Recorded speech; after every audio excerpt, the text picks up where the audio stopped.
UTL solar लावणार आणि सबसिडीही मिळवून देणार। खासदार संजय राऊतांच्या भांडूपमधील बंगल्याची 2 अज्ञात बाईकस्वारांकडून रेकी। बाईकस्वारांनी राऊतांच्या घराचे फोटोही काढले। पोलिसांकडून चौकशी सुरू। संतोष देशमुखांसारखं काहीतरी करण्याचा प्रयत्न असेल संजय राऊतांचा आरोप। तर रेकी प्रकरणी जो कोणी असेल कारवाई होईल। उदय सामंतांची ग्वाही।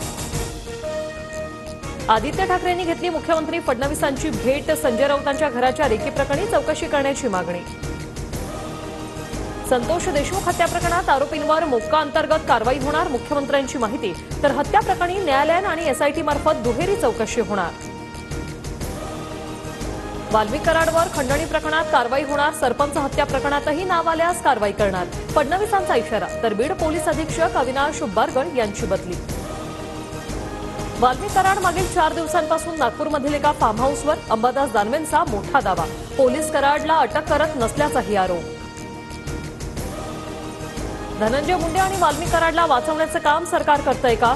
वाल्मिक कराड जवळचा माणूस धनंजय मुंडे स्वतः म्हणाले। जितेंद्र आव्हाडांचा हल्ला बोल।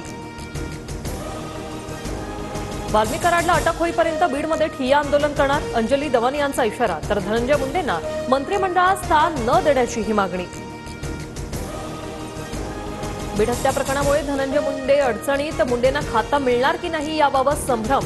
सूत्रांची माहिती। धनंजय मुंडे 3 दिवसांपासून अधिवेशनालाही अनुपस्थित। कल्याणमध्ये मराठी माणसाला केलेल्या मारहाण प्रकरणी आरोपी अखिलेश शुक्लाचं आत्मसमर्पण। आतापर्यंत 3 आरोपी ताब्यात। कल्याणमध्ये मराठी माणसाला झालेल्या मारहाण प्रकरणी राज ठाकरे संतप्त। महाराष्ट्र सैनिकांनी थैमान घातल्यास आमच्याकडे बोट दाखवू नका। राज ठाकरेंचा इशारा। मराठी माणसावर अन्याय होऊ देणार नाही। माजोरड्यांचा माज उतरवल्याशिवाय आम्ही राहणार नाही। फडणवीस आक्रमक। तर अखिलेश शुक्लांवर निलंबनाची कारवाई।